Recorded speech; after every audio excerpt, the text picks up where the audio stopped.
Quinta-feira, 31 de outubro de 2024, Fórum Mídias hoje começando aqui. Vou começar com fake news.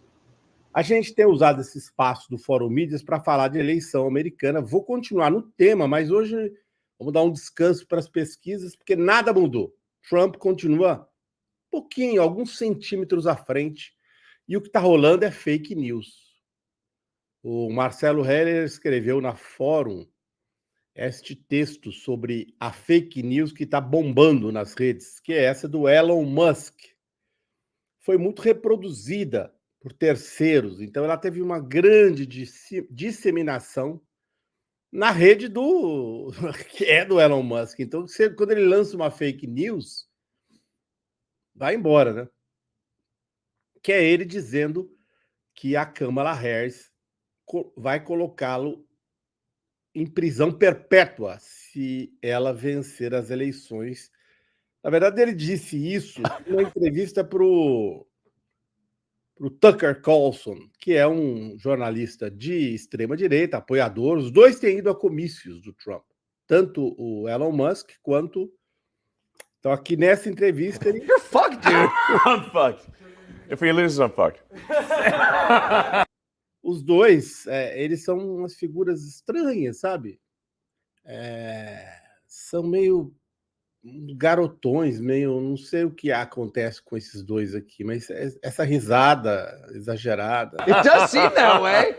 You can't just be like, Yeah, I'm like, how long do you think my prison sentence is going to be? Do you think? Will I see my children? I don't know. Because it's not like you can say, well, yeah, I maxed out to him, but, you know, I have no plausible deniability. Ele está dizendo que não tem como negar o envolvimento dele, né, na eleição. No, and I've been trashing Kamala nonstop. E ele tem atacado a Câmara. Well, the Kamala puppet, I call it, you know.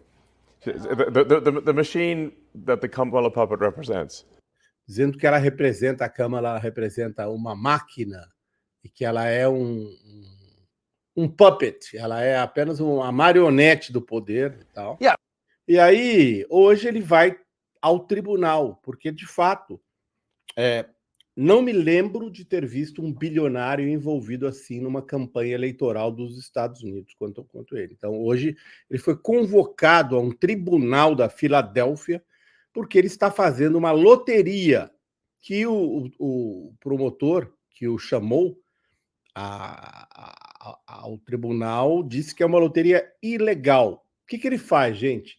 Ele sorteia $1 milhão por dia para quem assinar uma petição, né? É uma petição pela liberdade de expressão, pelo porte de armas, etc. e tal, mas que leva a pessoa que assinar a se inscrever para votar, né? Então, na verdade, o que ele está fazendo? Ele está coletando votos para o Donald Trump de uma maneira indireta, né? A pessoa assina lá, aí a pessoa assume o compromisso não escrito de se registrar, porque você tem que registrar para votar nos Estados Unidos, e aí ele dá esse 1 milhão.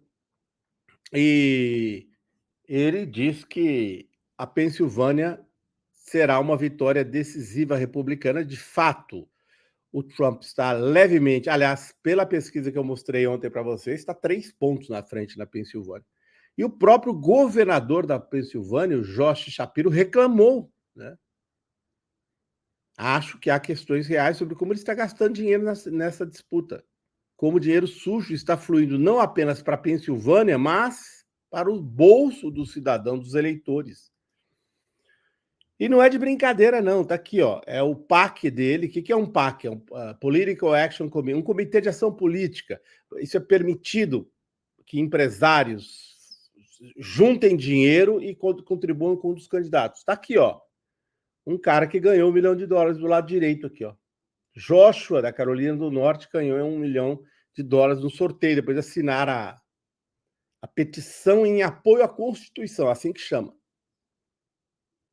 E isso está causando muito debate. Vamos ver qual é o resultado hoje no tribunal, se ele vai ter que suspender, se ele pode ser preso, o que acontece. Aconteceu esta tarde na Filadélfia. E aí, Os repórteres da Fórum, eu venho falando sempre sobre eles, que estão trabalhando conosco lá em Pittsburgh, também na Pensilvânia, o Mike Elk e o Fernando Cavalcante também denunciaram ontem outra fake news, que é essa aqui, olha. E vocês podem ver aqui, nesse caso aqui, essa fake news teve 861 mil visualizações no X. O que é essa fake news? É em cima de um vídeo que eu vou mostrar para vocês agora. Algumas pessoas chegando para votar.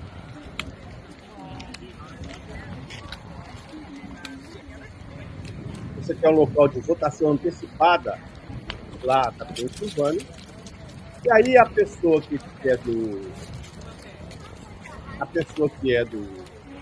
Aquela moça colocou esse vídeo dizendo o seguinte: olha, estão trazendo ônibus de eleitores ilegais, passando eles na frente dos americanos. Gente que nem fala inglês, que é uma fake news que o Trump repete todos os dias na sua campanha. E os democratas estão trazendo de fora milhões de eleitores que não são americanos, ilegais. Agora, por coincidência, dias antes, o Mike Elk, que está aqui com o bonezinho dele do MST, ele tinha gravado uma reportagem para a gente, né? Caraca, gente. Oi, gente. Nós estamos aqui no Pittsburgh, onde early voting já começou. Nos Estados Unidos, tem alguns estados onde pessoas podem votar antes do dia da eleição. Aqui, a gente está numa festa do early voting na comunidade de refugiados da... Então, isso aqui é numa comunidade justamente dos eleitores que foram denunciados aí por aquela fake news. Por coincidência, ele havia feito essa reportagem para Fórum lá nessa comunidade que é de butaneses, gente do Butão que foi refugiado, que se refugiou por causa de perseguição política nos Estados Unidos, são cidadãos legais, são americanos, eles se naturalizaram a partir de 2013 e eles foram votar como qualquer outro cidadão. Só que alguns precisam de tradução ainda, então tinha um tradutor. E aqui está o Mike ao lado de um líder comunitário. All right, let me do it in English now. Ele está gravando em português, está gravando em... E aqui do lado está o direito. E aí o Mike até tirou uma foto. Foi o dia que o Mike votou também antecipadamente ao lado dos eleitores do Butão, alguns que são cidadãos americanos, apesar da origem. Então, as fake news devem impactar fortemente a eleição americana, porque o Elon Musk controla o X, que é onde essas fake news estão sendo disseminadas em massa. Ivan. Boazinha. Bom, deixa eu colocar aqui, deixa eu achar onde está meu presidente. Aqui, boa. Mais uma vez, um editorial do Estadão, né? Basicamente pressionando o governo Lula, como tem feito quase todos os dias, por esse corte de gastos, né? Pela austeridade, porque senão irrita o mercado, né? Agora, o que me chamou a atenção nesse artigo é a subida de tom, né? Vejam o título desse artigo: acabou a paciência, né? Acabou a paciência. Aí depois eu até fui procurar no texto em que outros trechos eles utilizariam o termo paciência, eles nem utilizam ao longo do texto, né? Só no título mesmo, para chamar a atenção e vir com esse tom ameaçador, né? Um tom de ameaça, um tom de chantagem, né? Olha só o título: acabou a paciência. Aí vem a chamada: governo Lula manda mensagens contraditórias sobre sua disposição efetiva de cortar despesas, razão pela qual o mercado cobra um preço cada vez mais alto na forma de juros e do dólar. Ou seja, o presidente Lula, o jornal Estadão, está fazendo uma ameaça, né, como um bom porta-voz do mercado aí, que é o seguinte: quer que o Banco Central abaixe os juros? Então corte gastos. Quer que o dólar pare de subir? Então corte gastos, né? Mas me chamou a atenção esse tom de ameaça, de chantagem, já direto no título, né? Acabou a paciência. A gente quase pergunta: acabou a paciência ou o quê, né? Agora, o que será feito? Agora que acabou a paciência do Estadão, né? Qual será o próximo passo? depois de esgotada a paciência do jornal, que, como eu disse, é um porta-voz da elite brasileira, do mercado financeiro e dos interesses que esse setor representa, né? Aí o artigo prossegue aqui, né? A equipe, aqui é um trecho do artigo, não necessariamente o começo, é o segundo ou terceiro parágrafo, que diz o seguinte: a equipe econômica alimentou expectativas de que o governo apresentaria um consistente pacote de gastos para reequilibrar as contas públicas assim que as eleições municipais fossem encerradas. Ventilou-se um cardápio de medidas a ser apresentado ao presidente que poderia gerar uma economia estimada entre 30 bilhões e 50 bilhões. Obstinado com a recuperação do grau de investimento, Lula da Silva estaria disposto a acatá-las. Findas as disputas regionais, as discussões voltaram ao ramerrão de sempre, deixando claro que nada mudou no governo. Outra coisa que me chamou a atenção aqui é que nesse artigo, todas as vezes em que o editorialista se refere ao presidente Lula, ele se refere ao presidente Lula como Lula da Silva. Claro, é o nome e o sobrenome do presidente, né? Mas fazia tempo que eu não vi um veículo de imprensa falando, Lula da Silva, né? Lula da Silva, é presidente Lula. Né? Se Lula da Silva remete um pouco às páginas dos noticiários à época das supostas denúncias de corrupção, da Lava Jato, né? Se utilizando ali um termo para remeter a esse período e não simplesmente presidente Lula, como todo veículo vem utilizando. Fazia muito tempo que eu não via, né, um texto se referindo ao presidente Lula como Lula da Silva.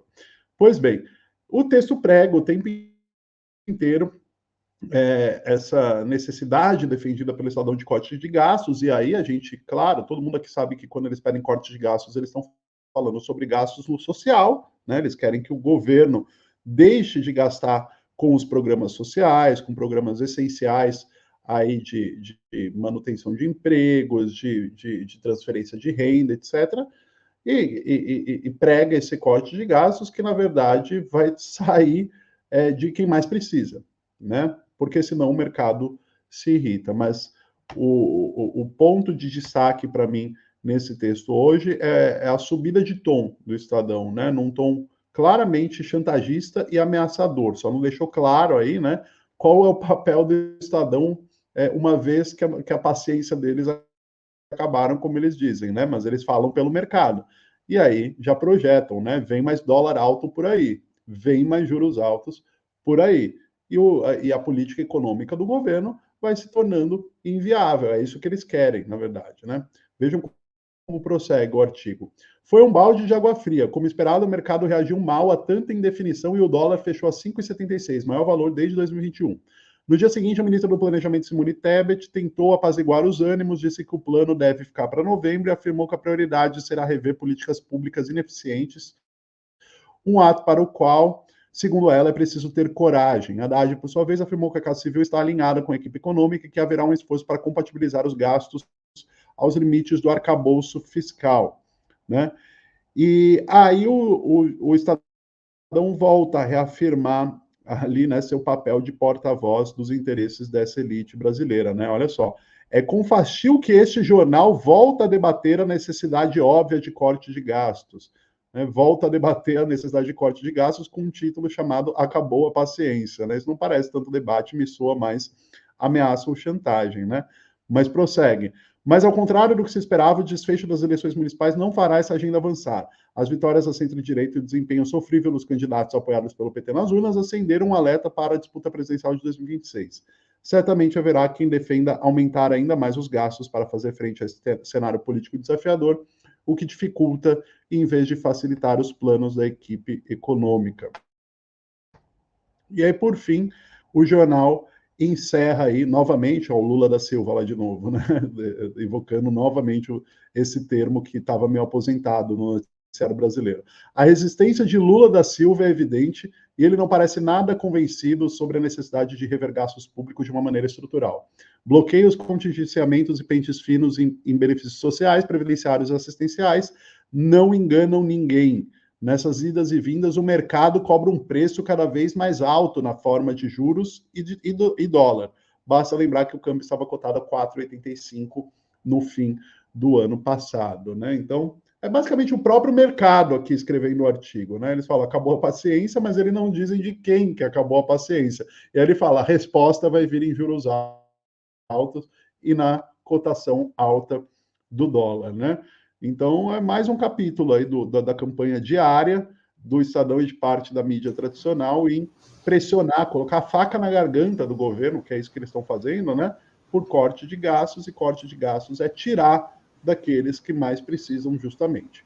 E aí, em contrapartida, eu trouxe aqui essa matéria da revista Fórum, que trata sobre um manifesto de políticos e intelectuais indo justamente no sentido contrário, né? Enquanto o Estadão, representando o mercado, pressiona pelo corte de gastos, uma série de intelectuais e políticos de esquerda, que se colocam inclusive mais à esquerda que o PT, assinam um manifesto contra o corte de gastos, né? Esse manifesto é assinado por figuras como a deputada federal e ex-prefeita Luiza Erundina, o ex-ministro da Saúde, José Gomes Temporão, professores de economia, né, militantes políticos, né, lideranças sociais, e eles dizem no texto, né, destacar um trecho aqui, abre aspas, as áreas alvos desses ataques já estão definidas, né, que são as áreas onde ocorreriam os cortes que o Estadão tanto almeja, né?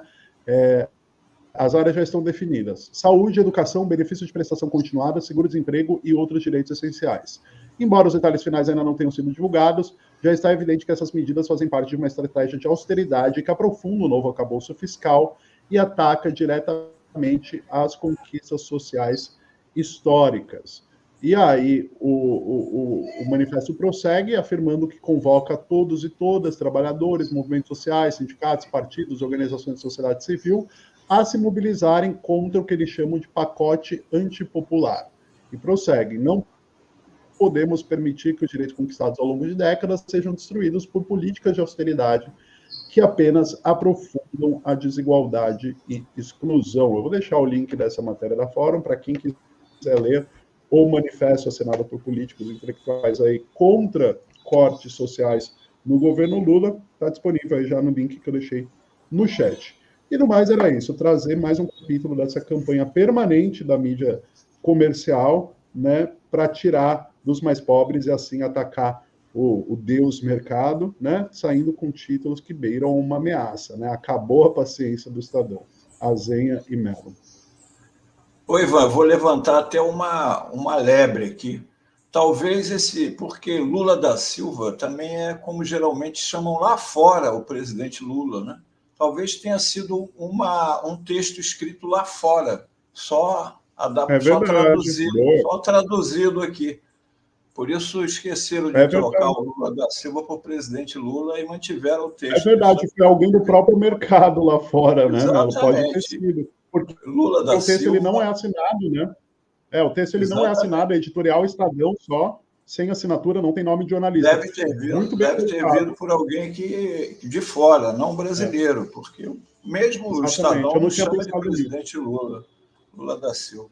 Agora, hoje eu vou trazer aqui uma matéria de um colega nosso da Fórum que eu achei espetacular, porque ele trata de uma figura que é a pior figura que todo mundo fala, que é o traidor, aquela pessoa que age pelas costas, que é o execrável ex-presidente Michel Temer, que ainda é ouvido apenas pelo andar de cima, pelos políticos e pelos empresários, porque o povo tem ojeriza a ele. Ele saiu do governo dele com 5% de aprovação. E o Henrique escreveu uma reportagem, porque ele saiu lá das catacumbas e foi chamado lá para um evento da LIDE e emitiu opiniões que essas pessoas ouvem ainda o Michel Temer. Aliás, uma pessoa que também ouve muito e acha que o Michel Temer foi o melhor presidente do Brasil é o Alexandre de Moraes. Então, muita gente que venera aí o Alexandre de Moraes, cuidado, porque se ele teve uma atitude e tem ainda muito firme na defesa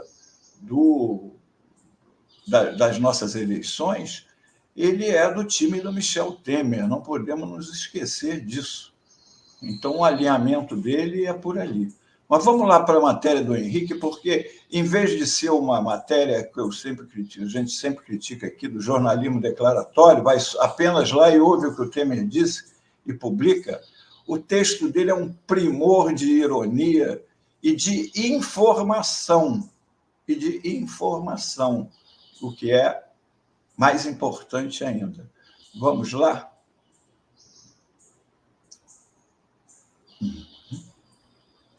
Olha só, já pelo título. Lá em cima, ali no chapéu, ninguém liga, Michel. Já ironiza ele. No limbo político, Michel Temer ataca governo Lula e ninguém se importa. Aparentemente vivo, ex-presidente golpista que deixou o cargo usurpado com 5% de aprovação, ressurgiu em evento do Grupo Lide e da Folha. Nas redes, declaração produziu um enorme silêncio. É muito bom, né? Olha lá o Henrique Rodrigues. O ex-presidente golpista Michel Temer, MDB, aparentemente está vivo. Ele ressurgiu do limbo político após deixar o cargo usurpado com insignificantes 5% de aprovação para retomar aquilo que faz de melhor, dar opiniões irrelevantes para as quais ninguém liga. Participando de um evento em Londres, no Reino Unido, realizado numa parceria entre a Folha de São Paulo e o Grupo Lide, de propriedade do ex-governador João Dória, e que tem por finalidade apenas fazer lobby com multimilionários, Temer divagou por alguns minutos, relembrou seu governo, entre aspas, e teve a desfaçatez de afirmar que, aspas, o governo Lula não tem projeto para o país. Aspas do Temer. A sensação que eu tenho é que este governo não tem um projeto, ou se o tem, tem as escuras, não as claras, não lança para a população, disse o ex-presidente ilegítimo. Só para relembrar, Temer jamais foi escolhido pelo povo para o cargo que ocupou e seu breve e desastroso governo rifou o Brasil na Bacia das Almas, promovendo um revogaço de direitos sociais e trabalhistas, dando amplo controle para o baronato empresarial e conduzindo a população a uma situação de penúria socioeconômica jamais registrada, que acabou sendo superada posteriormente por Jair Bolsonaro, que, em grande parte, deu sequência às medidas do antecessor. Assanhado com a vitória que deu a reeleição ao prefeito Ricardo Nunes, em São Paulo, e que é do MDB, o mesmo partido de Michel Temer, o ex-presidente golpista vem flertando com a coalizão de extrema-direita travestida de moderada que se costura em torno do governador carioca de São Paulo, Tarcísio de Freitas. Nas redes, a fala de Temer sobre Lula produziu um grande silêncio. Diante da acusação de que o atual Executivo Federal não tem projeto de país, os internautas apenas não ligaram para o que ele disse. Como sempre acontece em suas raras, desnecessárias e imperceptíveis intervenções sobre a vida política nacional. O Palácio do Planalto também não reagiu à fala, uma vez que a assessoria de imprensa da chefia do Estado, presumivelmente, tem outros afazeres mais importantes para se ocupar. Espetacular. Agora vamos ao último slide, que é uma postagem do jornalista Mário Marona, ainda na época da presidenta Dilma, quando o Temer estava saindo de casa, acocorado, escondido no fundo do carro, protegido do lado de fora por seguranças e tudo, acovardado, como acontece com os traidores, os traíras. E o Mário Marona fez essa montagem das duas imagens e escreveu: a diferença entre o golpista de hoje, que se abaixa para não ser visto, e a presidente que levanta a cabeça e encara os golpistas de hoje e de ontem, que também se escondiam. É isto. jornalismo na veia.